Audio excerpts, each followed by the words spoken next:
So, we are back here again talking about the New Jersey Devils and defenseman Dougie Hamilton. Because it turns out we might have some new insight as to where it is his NHL future may lie. You see, a few videos ago, we spoke about how it's getting worse for the New Jersey Devils as Dougie Hamilton got healthy scratched with the return of Jonathan Kovacevic into the Devils lineup, and that was seen as a really big deal. This guy's making $9 million a year. He is a big right-handed defenseman. This is the kind of player that probably should be in the lineup every single night.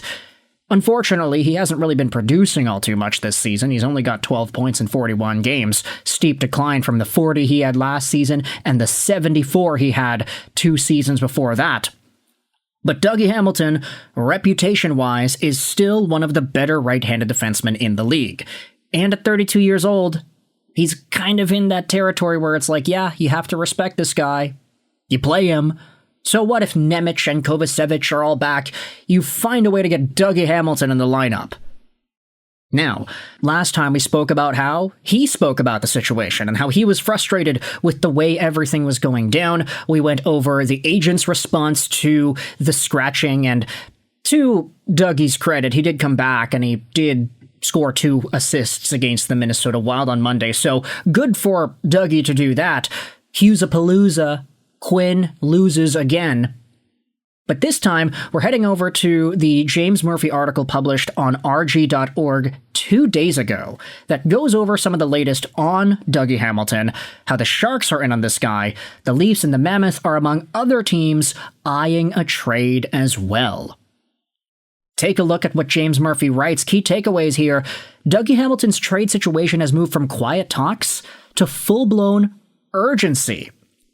After being made a healthy scratch and with his camp publicly pushing for movement, both sides now appear aligned for a deal that needs to happen quickly. The Sharks, Leafs, and Mammoth have all emerged as serious contenders. Utah may hold the strongest leverage in the race for Hamilton. With ample cap space and tradable NHL pieces like Nick Schmaltz and Nate Schmidt, the Mammoth are well positioned to put together a real deal that the Devils can take and move on fast.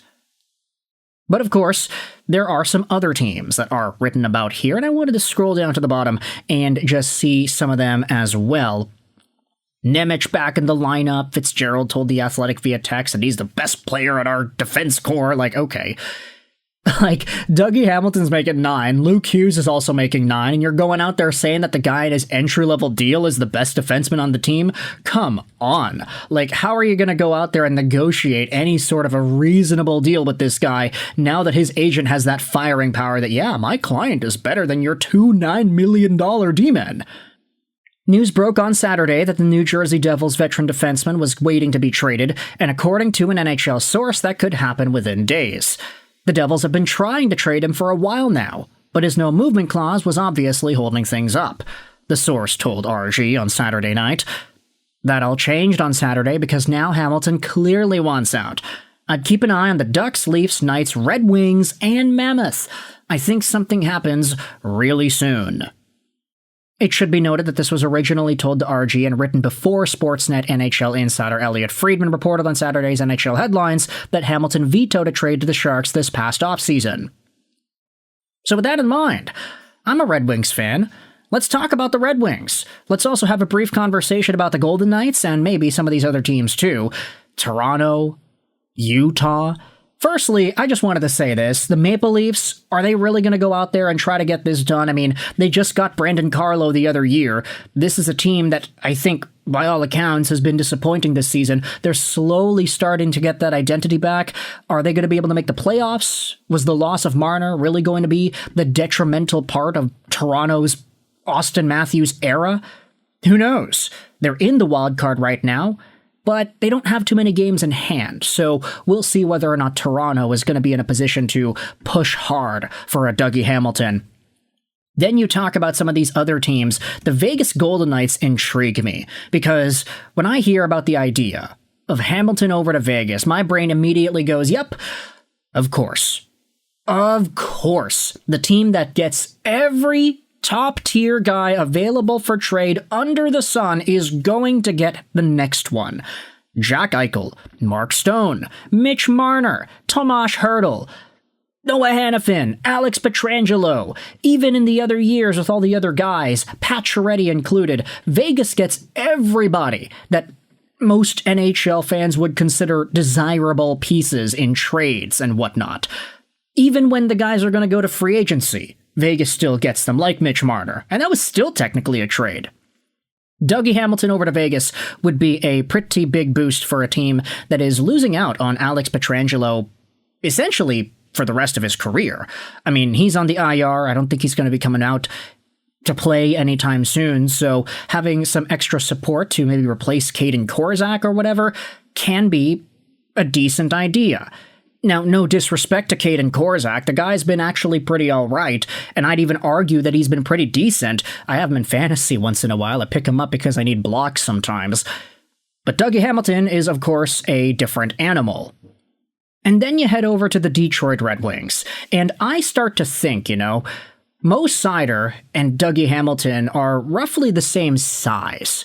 Edvinson more so, actually. You want to have a Twin Towers pairing, you can have Dougie Hamilton and have 3 towers over there. Heck, 4 if you consider Ben Sherratt one of those guys.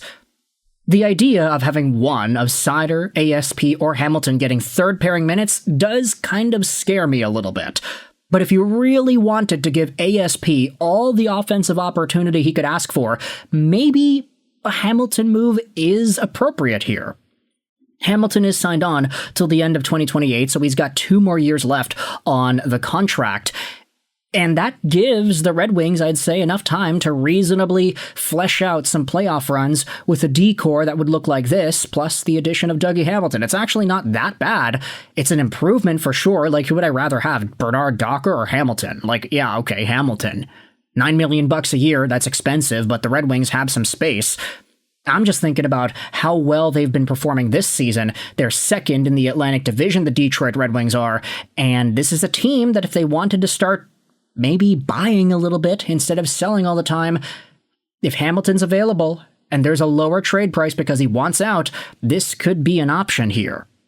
Now, speaking on the Utah Mammoth, this is a team that I think is shot out of a cannon. Nick Schmaltz is their number 1 center.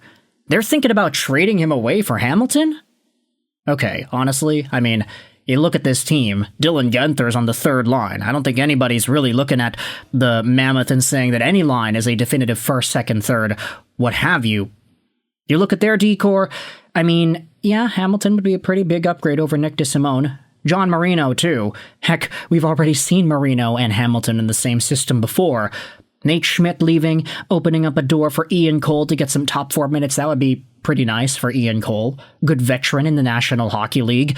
I do think that Utah and Detroit probably have the best assets if they wanted to send over to New Jersey in some sort of a Dougie Hamilton deal. We know the Devils are kind of desperate.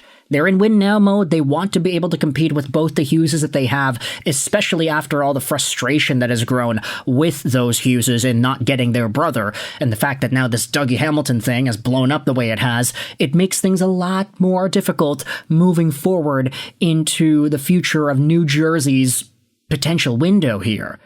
Heck, a lot of Devils fans are saying that the window's closed. So with all this in mind, I want you to let me know your thoughts in the comment section below. How do you feel about Dougie Hamilton as a New Jersey Devils trade chip? What are your thoughts on these teams? Toronto, Detroit, Utah, Vegas? Let me know in the comments all your opinions. I hope you enjoyed this video. 99 and bye.